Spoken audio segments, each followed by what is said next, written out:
So we're back here after, it's been a little over a year. Last time we were here, I was surprised that you would invite me to come back and invite us to come back because we had a blast. No, seriously, we had a blast. We talked about woods. We talked about some design changes and things that are going to happen for you guys. And then we talked about what's going on with the coffee house and Dreadnoughts in general, and it was a fun conversation. I think we had a good time. And tell us about what your vision was for Bedell and the vision that you had for that, and then we'll kind of talk about why the changes and all that kind of stuff. All right, great. By the way, welcome, John. It's great to have you here. I'm still surprised that you're welcoming me in any way. Well, and I appreciate you bringing along your brothers, to Jason and to Jeremy. What you don't understand is they brought me. So. They brought you. Yeah. Okay, all right. Well, for me, our relationship with the Acoustic Shoppe and which happens is I don't even know what to write. It's a delight. I'm almost twice as old as you are, right? And I have a dream about what I want to create. And you, young whippersnapper, you're trying to teach me how to do it. By the way, I love the fact that you've now called me a whippersnapper and young. I haven't heard that in a very, very long time. So thank you very much. I appreciate that. So when I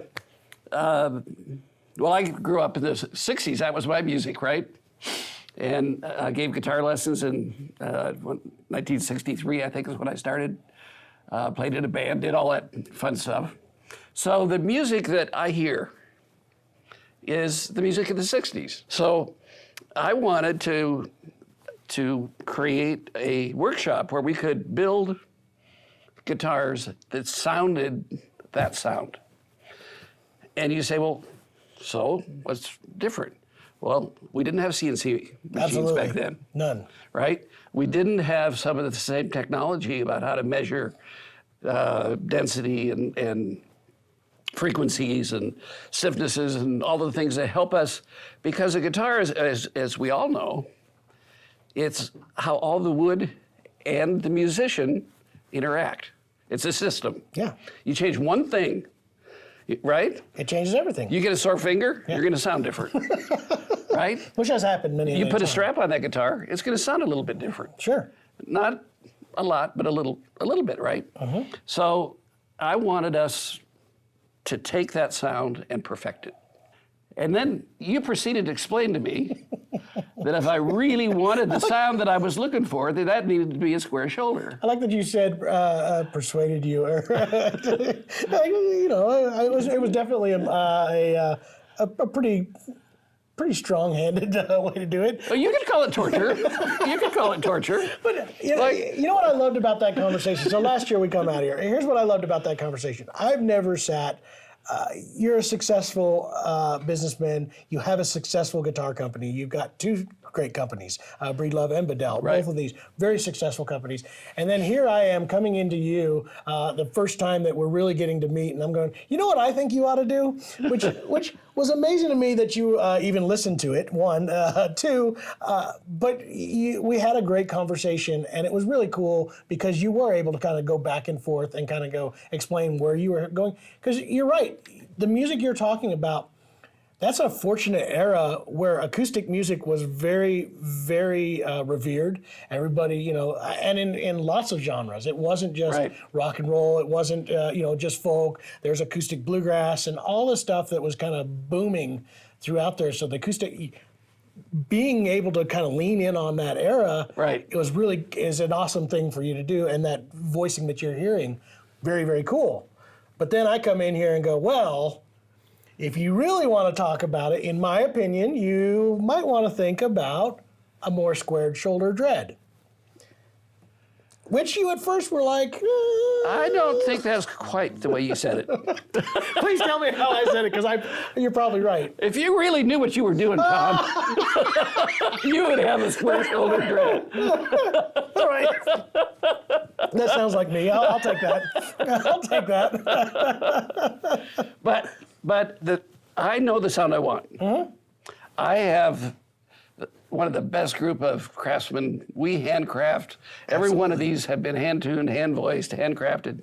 So if we could tweak it that much and get closer to what we want, so you were doing me a big favor. Even though, do you know what we had to do? Oh, I bet you had to do a lot. Well, first we had to redraw the patterns, study the air chamber, how are we going to impact the body? Then you have to put it in a new mold because that's a different shape than the shape that we had before, right? Yeah, absolutely. So in essence, we had to retool up our Dreadnought. Now, the nice thing about when you do that is you can question everything. That's true. Right? Sure. So it's almost like, okay, if I'm going to go in and get a facelift, maybe I should get a tummy tuck too. Let's do the whole thing. I love it. Right? I'm in. And so you helped us improve the Bedell Dreadnought sound. Well, I'm glad that you say that. Thank you. Thank you. Yeah. Because my biggest worry was, when you came out, then 6-8 months later, you came and visited us, and you go, I got news for you. All the Bedell Dreadnoughts of the future are going to be square. I know my actual first thought was, oh my God, if this turns out bad, I am in so much trouble. Because I knew what it was going to take for you guys to redo it. But the most interesting thing to me was, even in the other design with the slope shoulder, it was a fantastic guitar. Do not get me wrong. And I told you that when I was in here. I love those guitars. We sold lots of them, played them, love that. What was the most interesting thing was with your guys' technology and the build style and all the craftsmen you had, and I told you this when I was here, the interesting thing about that was even though it was built as a slope shoulder dread, it never really sounded like a slope shoulder dread, and it more leaned towards that square shoulder sound that was there in the first place. But I can explain that to you. I'd love to hear it. Okay, so we, the premise that we operate under is that every piece of wood is organic, it's unique. Sure. Each tree experience, just like each one. You three brothers are about as different as three people could possibly be. And we don't like each other either. But you grew up in the same forest. Yes. Right? Yes, absolutely. So even though you grew up in the same forest, the same neighborhood, you're totally different. Trees are the same. Yeah. Well, fortunately, we have the technology, and so that every one of these are paired, the top and the back and the neck. We look at those as a system.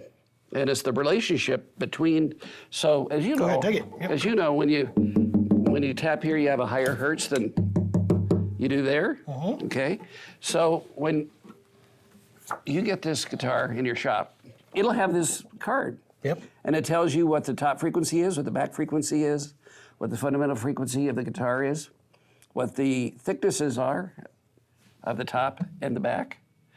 And even the weight. And the weight of the guitar. Everyone has his own fingerprint.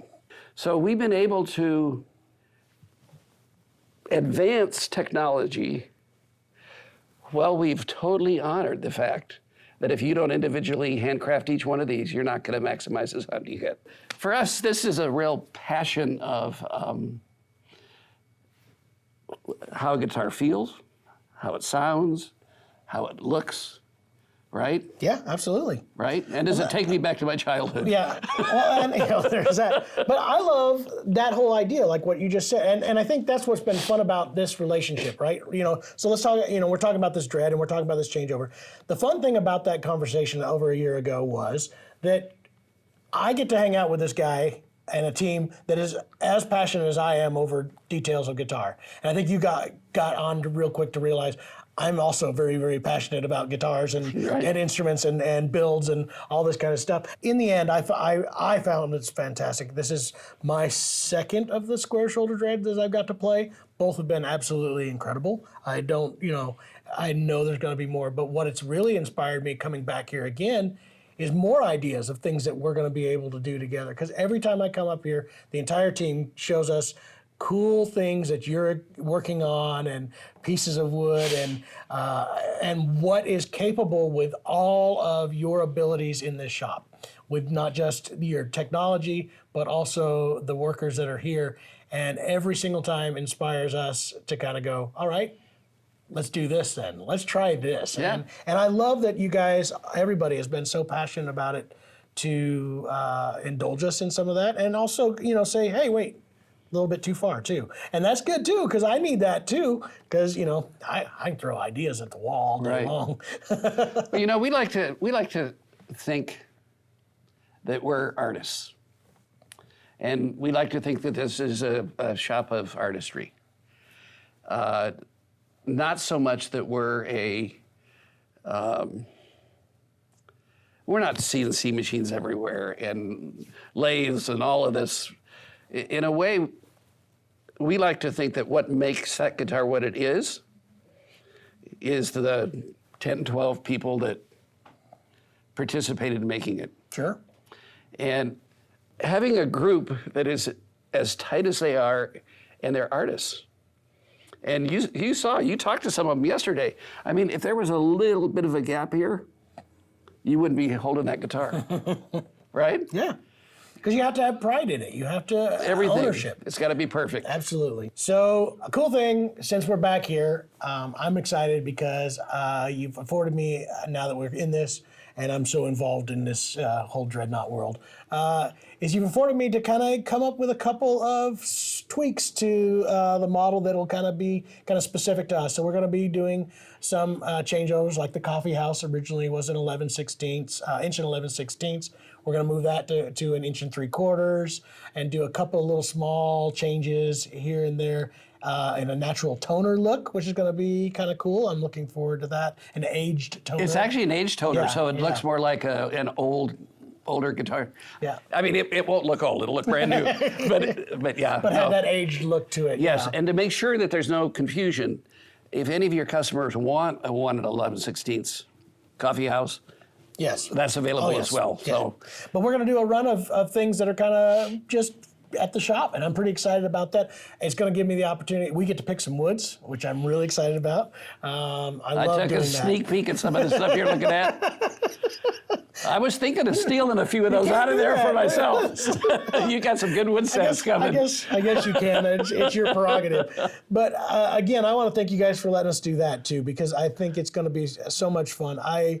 I love it, and this partnership, gosh, you guys have been just so generous with that, and I appreciate it. So these new guitars, I'm looking forward to seeing those. We'll have a 1964 variation and a coffee house variation, and some really cool wood sets, and I'm really, really excited about it. Right, and I think well, let's wait and see what we end up with today. Because we might steal one? No. But you know, excitement feeds excitement. Yeah. And we may find some really. Brittany's done a lot of work to get some stuff that you haven't seen yet. I'm excited about that. That makes it even better. Yeah. All right, so be ready. We're gonna have some really cool stuff soon. Yep. And John, just so you know, people can come into your store. You guys have been here enough. You know what we do, and we can get on a Zoom call. We have a team here that would work with your Which is fun. customers, and if you want to actually have some of your customers design custom guitars from Springfield, we're more than happy to work directly with you here. Which will be a whole bunch of fun. I Yeah. think anybody that gets to have this experience, they'll enjoy that immensely. So Sure, and we can take pictures and send them to you, and you can look at them. And we'll sit there and bang on tops and send audio clips of all yeah, this. there you go. Yeah. No. Well, cool. Again, thank you. I cannot wait to see all the cool things that are going to happen in the future. This, the Acoustic Shop and Bedell Guitars. Gosh, this has been a whole bunch of fun, and thank you so much. Yep. Thank you.